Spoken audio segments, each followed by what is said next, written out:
비록 무화과 나무가 무성하지 못하며 포도나무에 열매가 없으며 감람나무에 소출이 없으며 밭에 먹을 것이 없으며 우리의 양이 없으며 외양간에 소가 없을지라도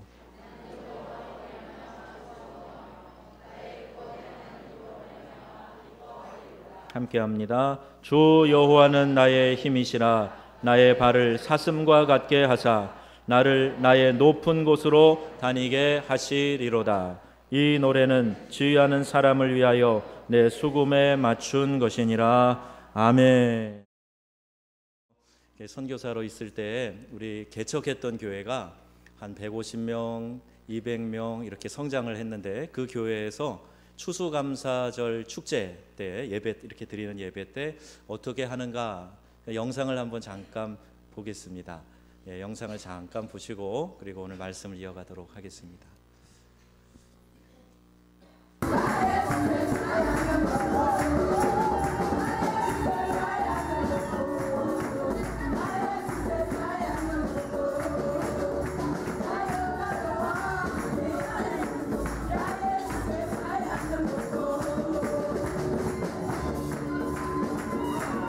머리에 이렇게 과일과 야채, 채소 이런 거 다 익어 나오고요. 그것만 아니라 이제 집에서 쓰는 살림 도구들도, 빗자루, 청소 도구 이런 것도 갖고 나와서 이렇게 바치는 거예요.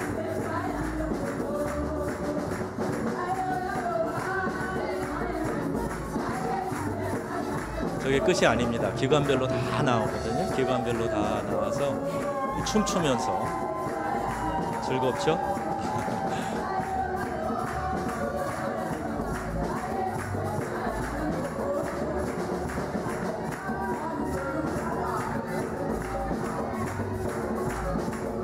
막 200여 명이 예배실에 앉아 있는데요. 막 후끈후끈 막 열기가 대단했어요. 아이고 신나라.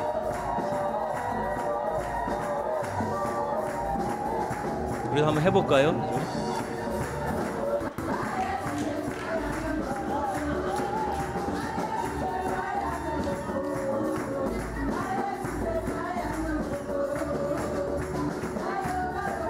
같은 사람이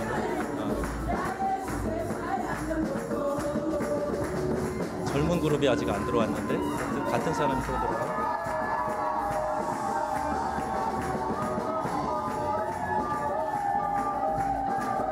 자, 이제 그만 보십시다. 네, 고맙습니다. 네, 어떠셨어요? 네, 감동이 됩니까? 네, 축제 기분이 나지요.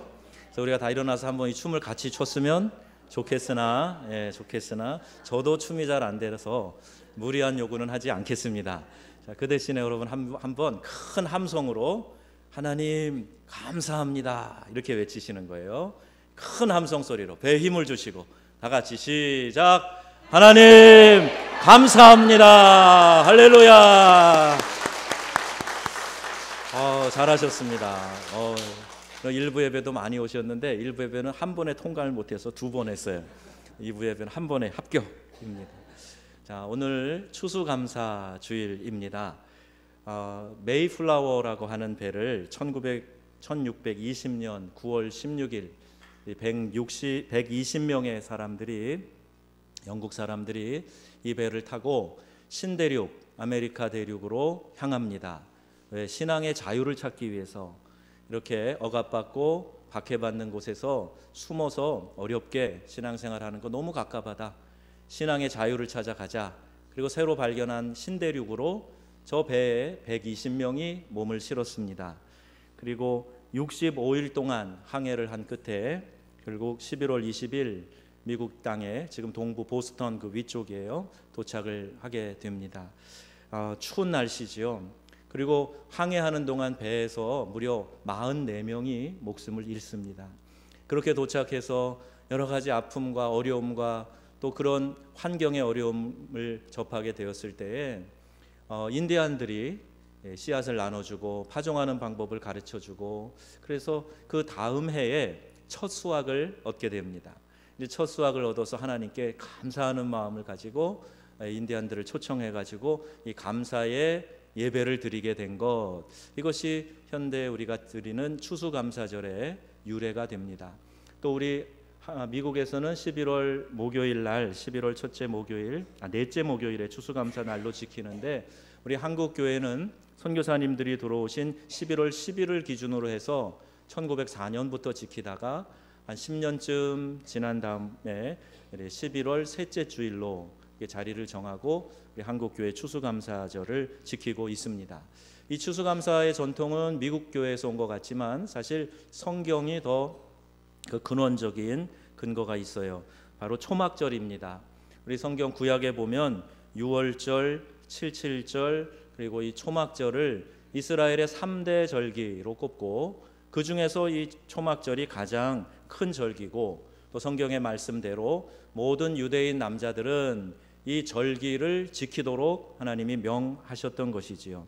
이 초막절 최대의 축제로 그들이 지키게 되는데, 이 규정은 레위기 23장 또 민수기 29장에 자세히 나와 있습니다.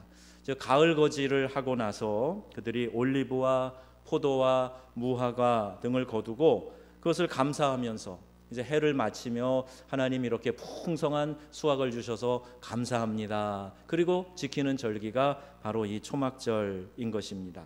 이 추수감사의 절기는 여기에 기원을 두고 있습니다. 한 해의 수확을 주신 하나님께 감사하는 절기.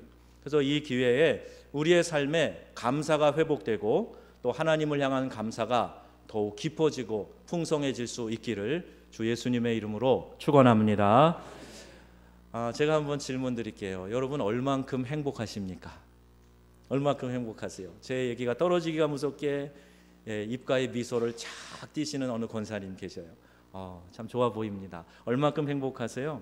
아니 목사님, 행복이라고 하는 이런 추상 명사를 어떻게 양으로 표시합니까? 혹시 이렇게 물어보고 싶은 분이 계실지 몰라요. 그런데 저는 나름대로 이 질문에 대답을 가지고 있습니다.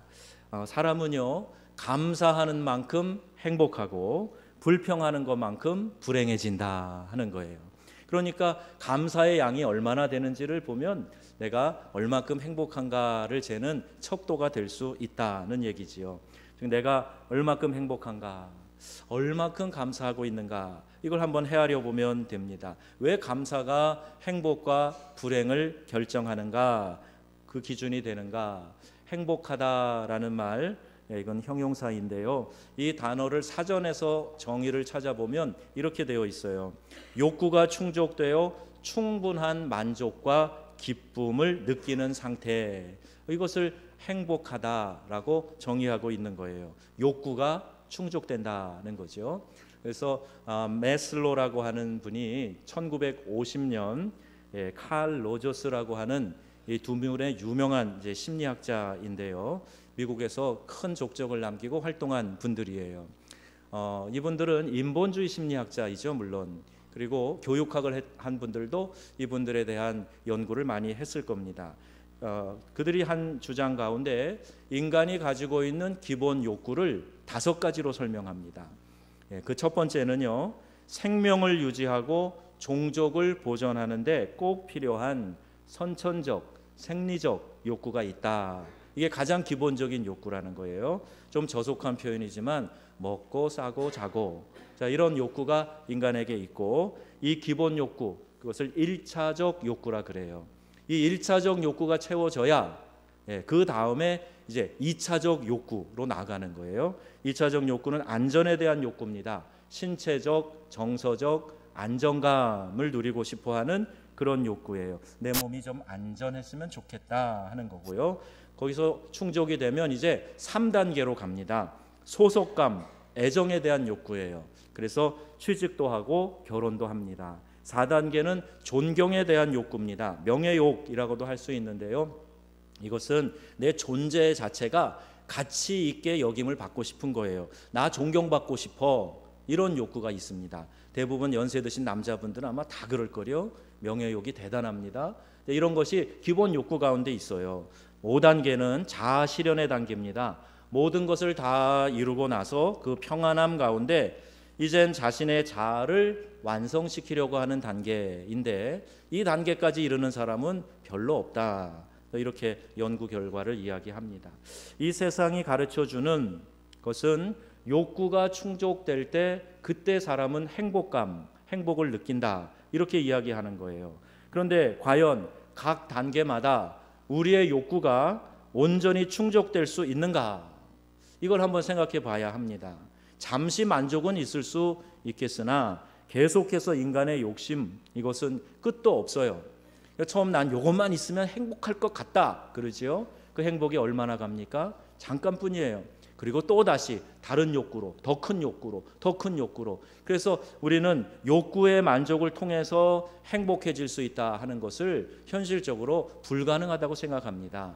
그래서 불교에서는 이런 욕심을 다 내어버려야, 그래야 니르바나, 열반에 이를 수 있다, 이렇게 가르치는 거예요.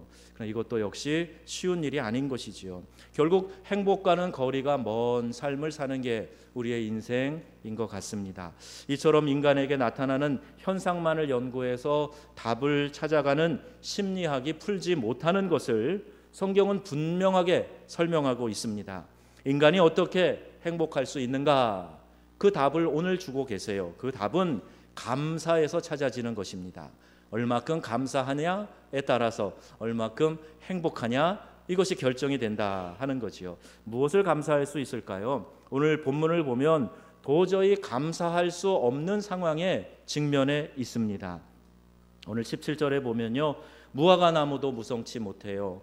포도나무 열매 없어요. 감람나무 소출 없어요. 밭에 먹을 것도 없어요. 우리의 양도 외양간에 소도 하나도 없어요. 이 말 아무것도 없다, 그런 뜻이지요. 무화과, 감람나무는 양식입니다.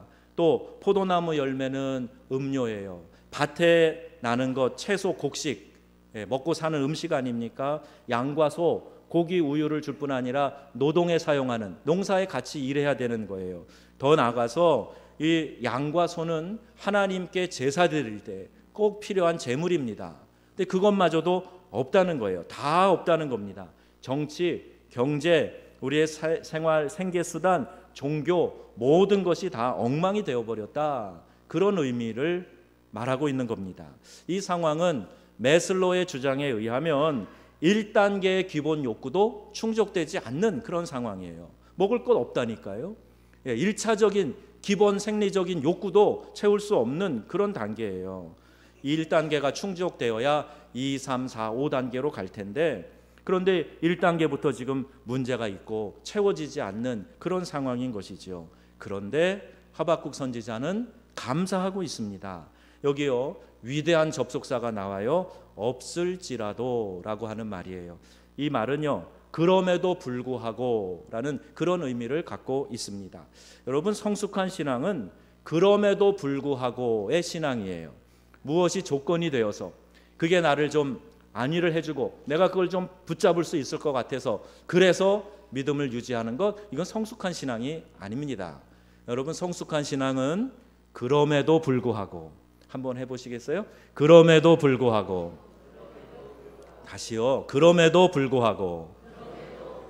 그럼에도 불구하고 믿음을 갖는 것, 이게 성숙한 신앙이라는 것입니다. 도대체 무엇을 감사하다고 말해야 되는 것인가? 아니, 대답을 듣기 전에 우리는 오늘 우리의 문제로 돌아와서 지금 우리는 무엇을 감사할 수 있습니까? 뜻한 대로 잘 되지 않고, 삶이 어렵고, 비즈니스도 수원치 않고, 몸도 자주 아프고, 여러 가지 스트레스 때문에 힘들고 걱정스럽고, 도대체 무엇 때문에 우리가 감사할 수 있습니까? 왜 우리에게 이토록 감사가 부재한가? 감사의 조건을요, 우리의 편안한 삶, 또 유복한 삶에서 찾기 때문에 이것이 채워지지 않았다고 생각하니까 감사도 하지 않으려고 하는 거예요. 불안이 구름처럼 뒤덮인 이 세상에서 우리가 무엇을 감사할 수 있을까? 여러분, 이 비슷한 상황에 있었던, 아니 그보다 더 처절하게 없는 상황에 있었던 하박국의 감사를 한번 들어보세요. 첫째는 그는 구원자 하나님으로 말미암아 즐거워했다, 기뻐했다 그랬어요. 누구로 인하여 감사하고 있습니까?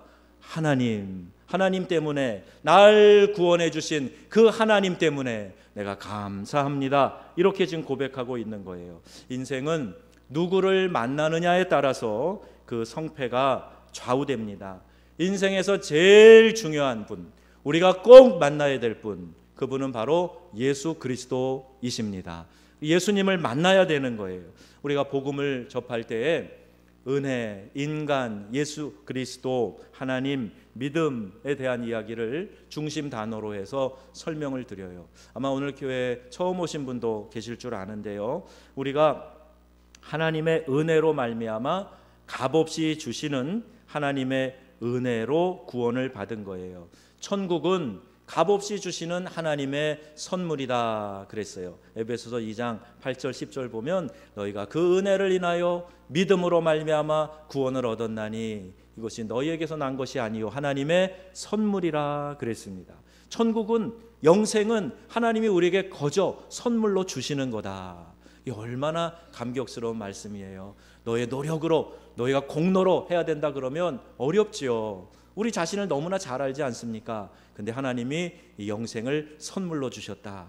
또 하나는 우리 인간이 죄인이라는 거예요. 모든 사람이 죄를 범하였음에 하나님의 영광에 이르지 못한다 그랬습니다. 저와 여러분 포함해서 다 죄인이라는 거예요. 그 죄인을 하나님께서 구원하신 거예요. 내 스스로 나를 구원할 수 없기에 우리 하나님이 구원의 방법을 정하신 겁니다. 하나님은요 사랑이세요. 요한일서 4장 8절에도 보면 그걸 선언하고 있어요. 동시에 하나님은 공의의 하나님이세요. 하나님이 그냥 죄를 눈 감아 주시고 모른 채 하시는 그런 하나님이 아니시고, 형벌받을 자의 죄를 결단코 면치 아니하시고, 출애굽기 34장 분명히 말씀하고 계세요. 그러니 하나님은 죄를 벌하셔야만 하는데 그 사랑의 속성 때문에 우리를 구원하시기 위해서 예수 그리스도를 보내주신 겁니다. 태초에 말씀이 계시니라, 이 말씀이 하나님과 함께 계셨으니 이 말씀이 곧 하나님이시라 그랬어요. 이 말씀이 육신이 되어 우리 가운데 거하심에 우리가 그 영광을 보니 아버지 독생자의 영광이요 은혜와 진리가 충만하더라. 예수님이 육신을 입고 이 땅에 오신 거예요. 그리고 누구든지 예수 그리스도를 영접하기만 하면, 믿기만 하면 멸망치 않고 영생을 얻게 하려 하심이라, 이렇게 말씀하셨어요. 이 놀라운 복음을 우리가 지금 받은 거예요. 그리고 이것을 단지 믿기만 하면, 그냥 머릿속으로 이해하고 그냥 현실적인 믿음으로 필요한 것 때문에 매달리는 그런 거 말고 예수 그리스도만을 나의 구원자, 나의 하나님으로 철저히 믿기만 하면, 마음에 받아들이기만 하면 우리에게 이렇게 구원을 베풀어 주시겠다 말씀하시는 거예요. 여러분 구원받은 하나님의 자녀이십니까?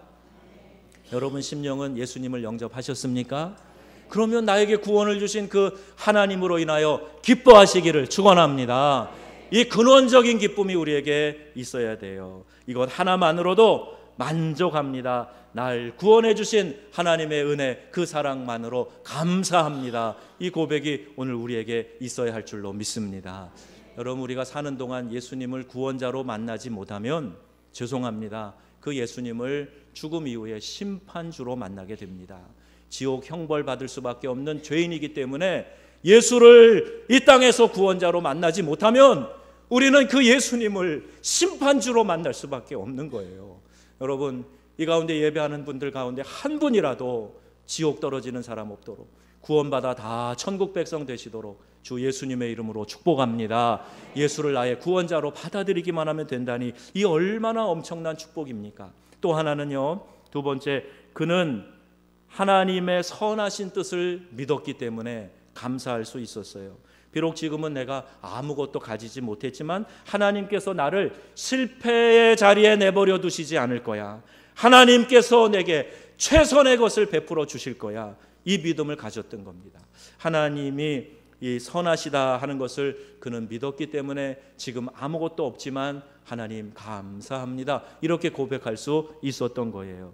다니엘과 그 세 친구 사드락 메삭 아벳느고 보세요. 왕이여, 우리가 섬기는 하나님이 계시다면 우리를 이 맹렬히 타는 풀무불 가운데서 능히 건져내시겠고 왕의 손에서도 건져내시리이다. 그렇게 하지 아니하실지라도 왕이여, 우리가 왕의 신들을 섬기지 아니하고 왕이 세우신 금신상에게 절하지 아니할 줄을 아옵소서.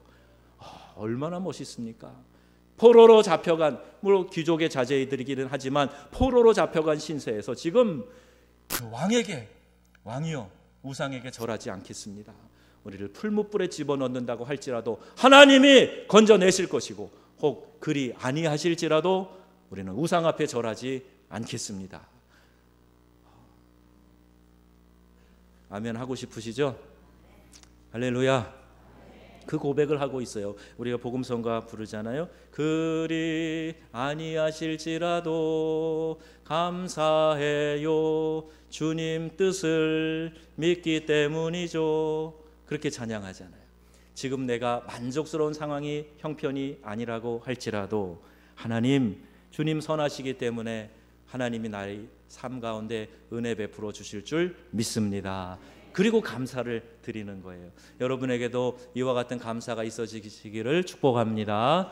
자, 세 번째는요, 내게 주신 것을 인하여 감사하는 거예요. 이미 내가 받은 것, 내 주변에 주신 사람들, 이렇게 좋은 교회에서 좋은 성도들과 함께 예배하고, 우리 특세 기간에 얼마나 성도들 많이 나와 열심히 기도해요. 너무 감사하지요. 나를 위해서 기도해 주는 사람이 있다. 목장에 사랑하는 식구들이 함께 염려해주고 기도해주고, 장례가 나거나 좋은 일이 있거나 함께 마음을 나눠주고 격려해주고 위로해주고, 기관에서 그렇게 하고, 얼마나 좋은 신앙의 공동체예요. 얼마나 사랑하는 내 가족들 있어요. 그들을 생각하면 이미 내가 받은 것으로 인하여 기뻐할 수 있다 하는 겁니다.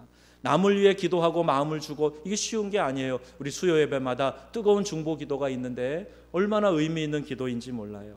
내게 주신 자녀들로 인해 감사를 드려보셨지요? 새근새근 잠자고 있는 아기를 보면서 하나님 감사합니다. 이렇게 귀한 생명을 주시니 감사합니다. 그런 분들도 계실 거예요. 그런데 또 죽도록 말 안 듣는 아이들, 속을 뒤집어 놓는 아이들, 그리고 남편, 바가지 박박 긁어서 머리 빠지게 하는 아내, 온몸의 살을 배로 내려보내고 배 내밀고 돌아다니는 남편, 예뻐 보이지 않죠? 그래도 말입니다, 그들을 내 곁에 두신 하나님께 감사하시길 바랍니다. 그들이 있기 때문에 내가 있는 것이고, 그들이 나를 알고 나와 함께 동거동락할 수 있다는 것 자체가 얼마나 감사한지 몰라요. 그래서 믿음의 성도들은 아멘할 준비하세요. 이만큼 건강 주셔서 감사, 아파도 감사, 일이 잘 풀려도 감사, 일이 안 풀려도 감사, 감사하세요. 감사, 아멘. 감사할 수 있다는 거예요. 어떤 상황에서도 하나님 내게 베풀어 주신 것을 인하여 감사합니다. 이미 내게 주신 것으로 인하여 감사합니다. 그렇게 감사할 수 있어요. 정말 신기하게도 감사를 하면요, 내 삶이 바뀌어 나가는 것을 보게 됩니다. 디모데전서 4장 4절 말씀하지요. 하나님께서 지으신 모든 것이 선함에 감사함으로 받으면 버릴 것이 없나니. 아멘. 감사함으로 받으면 하나도 버릴 게 없다는 거예요. 모든 것이 합력해서 선을 이루게 해주신다. 분명히 말씀하고 계세요. 누구에게? 하나님을 사랑하는 자, 곧 그 뜻대로 부르심을 입은 자들에게.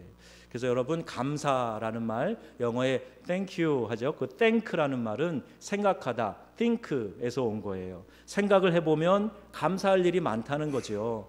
여러분, 감사 노트 쓰고 계시죠? 잘하고 계시죠? 예, 거기 하루 4개 쓰는 거, 이거 유도 아니에요. 4개가 뭡니까? 나 40개라도 쓰겠어요.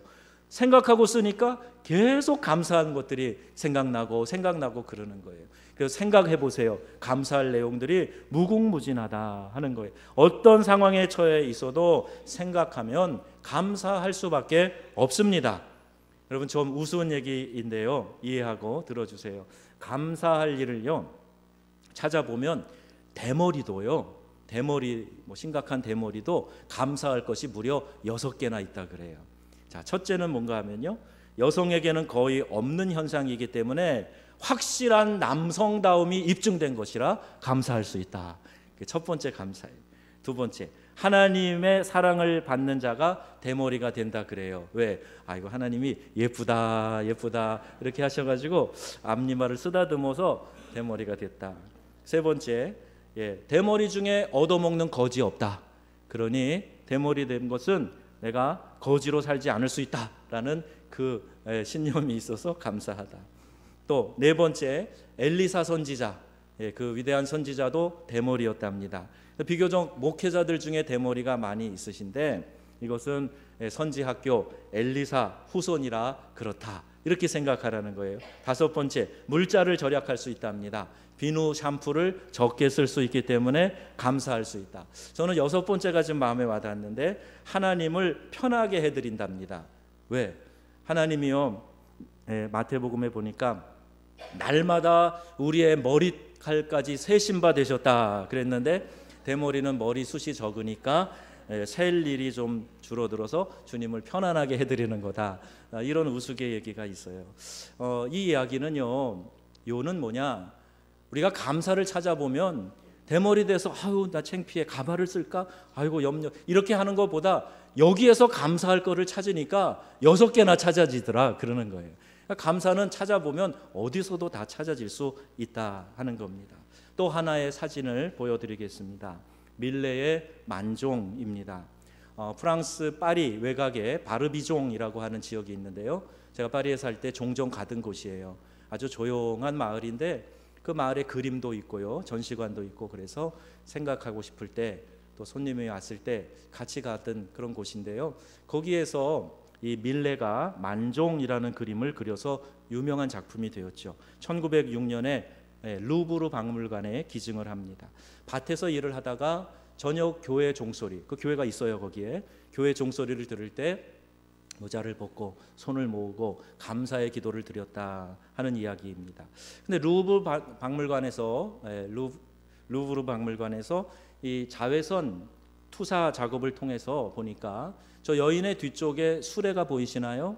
그게 감자가 담겨 있는 바구니로 되어 있습니다. 근데 거기를 비춰보니까요, 깜짝 놀란 거예요. 거기에 조그마한 관에 죽은 아이가 들어있는 거예요. 그게 이제 보여져서 어떻게 된 건가 봤더니 내용이 이렇습니다. 이 작품 해설에 보니까 밀레가 처음에 이 그림을 그렸을 때는 심각한 기아, 먹을 것이 없어서 아사가 일어나던 그런 사회 상황이었어요. 그래서 그걸 그대로 그런 어려운 사람들의 상황을 묘사해서 그린 겁니다. 그런데 작품을 출품하려고 작품전에 내기 전에 친구가 보고, 야 그래도 이렇게 내서는 되겠냐, 이걸 좀 고쳐야 되지 않겠냐, 그렇게 강권했는데 결국 밀레가 그 말을 듣고 그것을 감자가 있는 바구니로 덧칠을 하게 된 겁니다. 이제 그런 이야기가 담겨져 있어요. 그래서 수학의 기쁨을 기도드리는 부부라는 제목으로 온 세계 사람들이 이 작품을 알고 있지요. 원 그림 속에 담긴 의미, 즉 슬픔 속에서도 하나님께 머리 숙여 기도하는 그 부부의 모습에서 우리는 진정한 감사를 찾을 수가 있습니다. 얼마나 큰 슬픔이겠어요. 정말 사랑하는 아이가 먹지 못해 죽으면 얼마나 큰 슬픔이겠어요. 그런데 그럼에도 불구하고 하나님의 선하심을 믿기에, 하나님 오늘도 머리 숙여 감사합니다, 이렇게 감사할 수 있는 게 진정한 감사가 아니겠습니까? 여러분 생각해 보면 감사할 일이 아주 많습니다. 어려움 중에도 내 마음을 알아주시고 또 알아주고 함께 해준 사람들, 격려와 용기를 주는 사람들, 외롭지 않도록 내 곁에 있어주는 사람들, 얼마나 감사한지 몰라요. 감사할 사람들을 찾아보시고 이 감사가 여러분들 가운데 풍성하게 넘쳐나고 또 그렇게 표현되실 수 있기를 주의 이름으로 부탁합니다. 감사는 하나님의 뜻이에요.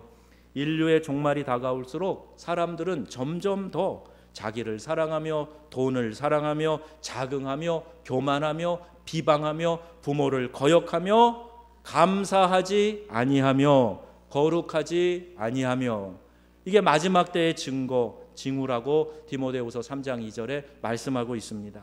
이 시대는 진정 감사 부재의 시대라고도 이렇게 말을 해요. 믿는 성도들조차도 간구만 있지 감사가 없다는 거예요. 하나님께 기도를 드려도 감사는 쬐끔 살짝 하고 형식적으로 하고 구하는 것만 많아요. 근데 정말 하나님이 원하시는 것이 그것일까? 하나님은 우리가 감사하라고 그렇게 명하고 계시고 이 감사를 그렇게 기뻐하세요.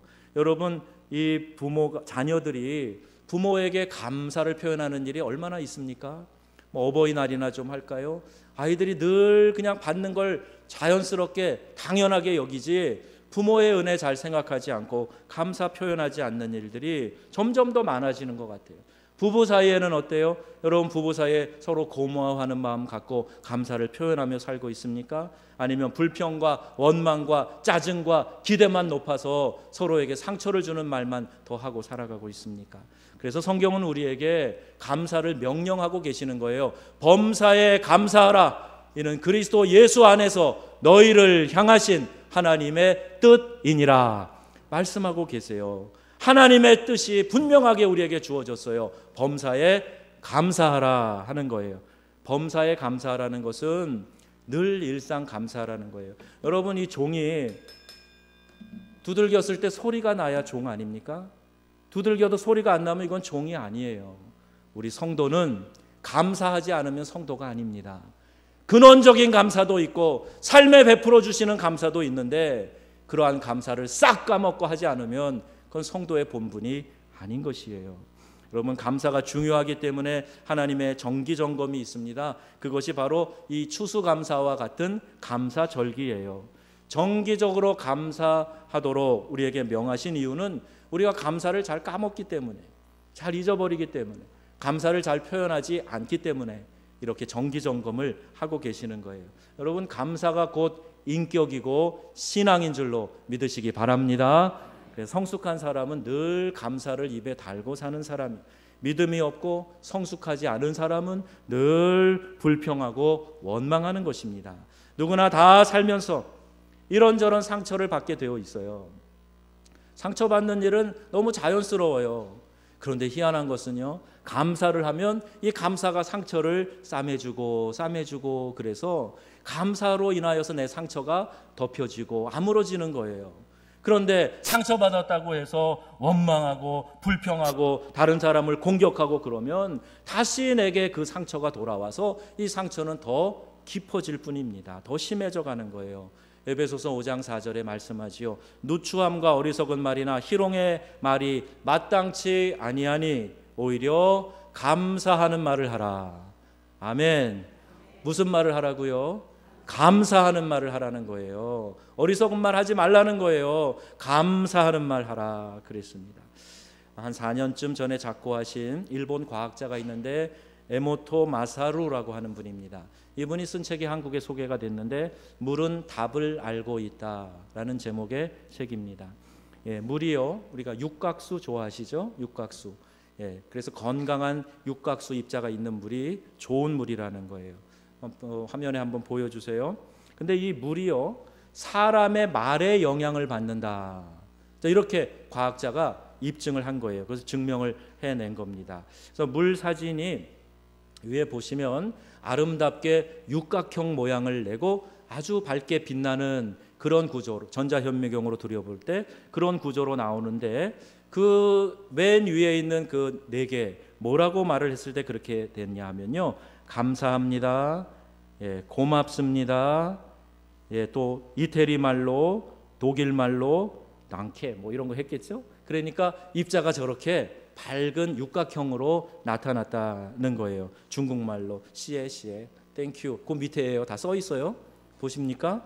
그리고 프랑스 말로 메르시, 그러니까 이렇게 육각형으로 멋있게 입자가 형성이 되더라 하는 겁니다.